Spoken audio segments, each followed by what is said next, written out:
This is Jeff Bezos, the richest man in the world.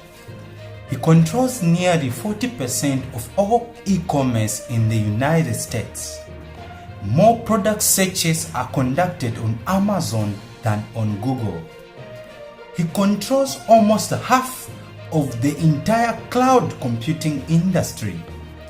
The CIA, General Electric, NASA, Netflix all rely on his cloud services, Amazon Web Services.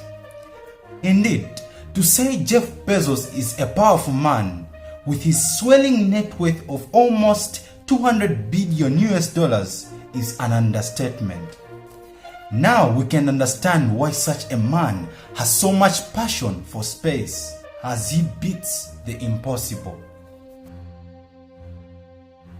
Many great leaders, innovators, and entrepreneurs are known to be risk takers. Risk and reward are fundamentally linked, but so is failure. The basic principle is that the more risk you take, the more reward that you can reap. Robert F. Kennedy put it like this: only those who dare to fail greatly can ever achieve greatly. Let's go back to Jeff Bezos. With his net worth of nearly $200 billion, it's easy to not think of his failure but only to think of his success. But if you look very closely, you'll notice that he has developed a unique perspective on taking risk and handling failure, thereby adopting a risk mindset. Consider what he wrote in his 1997 letter to shareholders. 9 times out of 10, you are going to fail. But every once in a while, you hit a home run that in business terms is more like 1,000 runs. Given a 10% chance of 100 times payoff, you should take that bet every time. Having a risk mindset doesn't happen overnight. So, here are 3 ways that can help you be more successful by being less afraid of failure. Number 1, get comfortable with risk. Many people are trained to avoid or limit risk.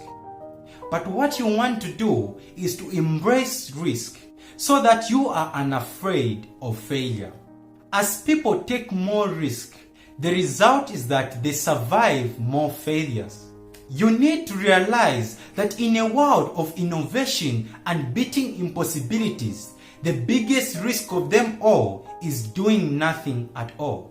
Mark Zuckerberg, the founder of Facebook, put it like this: in a world that is changing so quickly, the biggest risk you can take is not taking risk. If you are stagnant and you don't make those changes, you are guaranteed to fail. So, to get comfortable with risk, you need to practice it more often. And sooner or later, you are going to be unafraid of trying something new. Number 2, recognize that failure is learning. What is failure? Simply put, failure is lack of success. But for many, it comes with negative emotions, and so they try to avoid failure at all costs. Most successful people have one thing in common: many failed stories. But they do not classify them as failures. They embrace them as learnings. Therefore, you need to change your perspective on failure. View failure as your friend, so that as you get to know more of failure, you are going to easily learn the lessons that it's trying to teach you. Number 3, make success the only option. Many businesses and organizations are filled with people that want to avoid or limit risk. That is the reason why we see people are being stuck to the same job and career for 20 years plus, because they want job security. But what if you are a leader in such an organization? What are you supposed to do? Set up a team within the organization and consistently expose them to risk, thereby forcing them to embrace change. And as they get to make bad decisions or fail, classify each failure as a learning. Through consistent practice and experience, they will get more comfortable with taking risk, thereby developing a risk mindset, which will result in making success the only option. Thank you so much, viewers, for reaching to this point of the video. Make sure you like this video, comment, and subscribe to my channel if you haven't yet done so. And make sure you have turned that notification bell on so that you are first notified when I upload a video. So make sure that you give us your thoughts about this video in the comment section below, or give us a motivational quote that has encouraged you or helped you to move forward in an entrepreneurship journey. So comment in the section below, and I'll see you in the next video. Bye.